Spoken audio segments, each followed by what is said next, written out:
প্রতীক্ষার অবসান প্রায় 1.5 বছর ধরে একটু একটু করে কাজ সম্পন্ন করতে করতে অবশেষে আজ প্রকাশিত হলো জিও টিউটোরিয়াল ই-লার্নিং প্ল্যাটফর্মের পক্ষ থেকে আমাদের নিজস্ব মোবাইল অ্যাপ্লিকেশনে, যেটি গুগল প্লে স্টোরে অ্যাভেলেবেল রয়েছে, জিও টিউটোরিয়াল ক্লাসরুম। সেই মোবাইল অ্যাপ্লিকেশনে প্রকাশিত হলো জিও টিউটোরিয়াল টেস্ট সিরিজ। এটি নিয়ে অনেকেরই একটি চাওয়া পাওয়া ছিল। আমাদের নিজস্ব যে প্রিন্সিপাল ক্লাস, যেটি টিচমিন্টের আন্ডারে রয়েছে, এবং সেই সঙ্গে আমাদের একটি টেস্ট সিরিজও রয়েছে, যেটি এবছরই প্রকাশিত হয়েছে। সেই মূল ক্লাসরুম, প্রিন্সিপাল ক্লাসরুম এবং টেস্ট সিরিজের পাশাপাশি আমরা আমাদের নিজস্ব মোবাইল অ্যাপ্লিকেশনে প্রকাশ করলাম টেস্ট সিরিজ। এখানে প্রায় 1.5 বছর ধরে দুজন টাইপিস্ট একটু একটু করে কাজ প্রোগ্রেস করে করে অবশেষে এই লম্বা চ্যালেঞ্জ সম্পন্ন হলো। এবং আমাদের ইচ্ছে ছিল যত তাড়াতাড়ি সম্ভব আমাদের নিজস্ব মোবাইল অ্যাপ্লিকেশনে টেস্ট সিরিজের যে প্রকাশ, সেই প্রকাশ করা। মূল যে ক্লাসরুম আমাদের যেটি রয়েছে টিচমিন্টে, সেটি আছে, সেটি থাকবে। তার পাশাপাশি আমাদের নিজস্ব মোবাইল অ্যাপ্লিকেশনে প্রথম অবস্থায় আমরা টেস্ট সিরিজ প্রকাশ করলাম, এবং পরবর্তীতে আমরা ক্লাসরুম নিয়ে ভাবব। সেটি বিভিন্ন টিচিংয়ের যে পরীক্ষা রয়েছে সেই পরীক্ষাগুলোর কথা মাথায় রেখে আলাদা আলাদাভাবে আমাদের ক্লাসরুমের মানে নিজস্ব মোবাইল অ্যাপ্লিকেশনে আলাদা আলাদা কোর্স সাজানো। যাই হোক, সামনে এসএলএসটি পরীক্ষা, আর সেই এসএলএসটি পরীক্ষার সিলেবাসকে সামনে রেখেই আমরা এই টেস্ট সিরিজ প্রকাশ করলাম, যেটি সম্পূর্ণ এসএলএসটি পরীক্ষার জন্য তৈরি করা হয়েছে।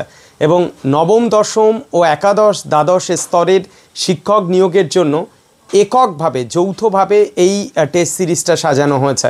অর্থাৎ একটি টেস্ট সিরিজের মধ্যে এনরোল করেই কেউ দুটো সেকশনের জন্য প্রিপারেশন নিতে পারবে। এবার প্রশ্ন হলো, এই টেস্ট সিরিজের মধ্যে কোন কোন বিষয়কে দেয়া হয়েছে যেটা সকলের প্রস্তুতির সহযোগী? পাঠ হলো ডিএমএস অর্থাৎ ডিটেইলস ম্যান্ডেটরি সিলেবাস। এখনও পর্যন্ত 6টা ইউনিটের ডিএমএস কমপ্লিট হয়েছে, সেগুলো এখানে দেয়া হয়েছে।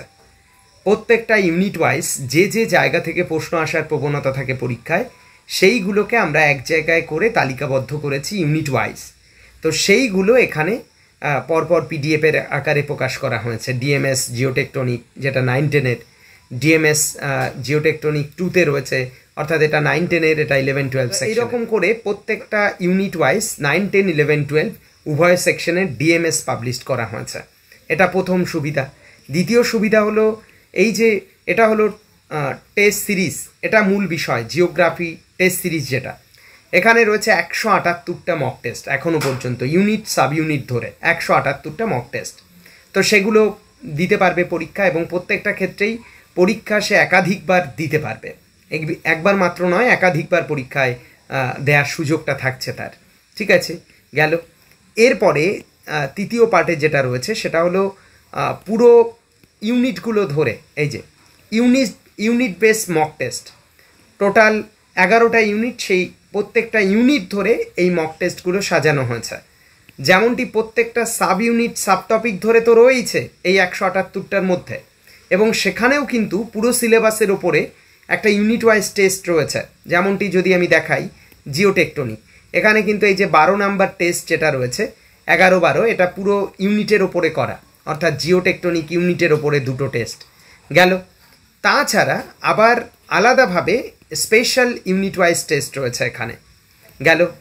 এবং চতুর্থ পার্টে যেটা রয়েছে সেটা হলো আমাদের ক্লাসরুমের নিজস্ব যে বিশেষ নোটসগুলো, ক্লাসরুমের স্পেশাল ক্লাস যে যে পার্টের উপর করা হয়েছে সেই স্পেশাল যে ক্লাসগুলোর পিডিএফ, সেগুলো এখানে প্রকাশ করা হয়েছে, যেগুলো এনরোল হওয়ার পরে তারা সহজেই দেখতে পারবে এবং এখান থেকে স্টাডি করতে পারবে। তো এই 4টে পার্ট হলো আমাদের টেস্ট সিরিজের অংশ। এখানে এনরোল করলে এই সুবিধাগুলো মিলবে। তাছাড়া নতুন যে 5 নাম্বার ফোল্ডারটা আসবে, সেটা কিসের? সেটা হলো পুরো সিলেবাসের ওপরে 11টি টেস্ট, 11টি 60 নাম্বারের টেস্ট আসবে, যেটা পুরো সিলেবাসের ওপরে, যাকে আমরা নাম দিয়েছি ডিএসএলএসটি। ডিএসএলএসটি পরীক্ষা বা ডেমো এসএলএসটি পরীক্ষা আসবে 11টি, যেটা ধারাবাহিকভাবে এখানে অ্যাড হবে। তো এই নিয়ে টোটাল 178 + 11 + 11 200টা টেস্ট, 64টা পিডিএফ। এই পিডিএফের সংখ্যা আরও বাড়বে, নতুন পিডিএফগুলো অ্যাড হবে, এবং সেই সঙ্গে ডিএমএসের ক্ষেত্রে যে যে ইউনিটের এখনও ডিএমএস কমপ্লিট হয়নি সেগুলো এখানে অ্যাড হবে। তো এটাই হলো আমাদের টেস্ট সিরিজের সুযোগ বা সুবিধা। আপনাদের সকলের ভালোবাসা, আশীর্বাদ এবং পাশে থাকার এই বন্ধন নিয়েই জিও টিউটোরিয়াল ই লার্নিং প্ল্যাটফর্মের পথ চলা এবং একটু একটু করে আমরা সামনে এগিয়ে চলেছি। আমাদের লক্ষ্য ভূগোল চর্চার অভিমুখকে একটু হলেও আমাদের বদলাতে হবে। সকলের ভালোবাসার জায়গায় ভূগোলকে নিয়ে যেতে হবে।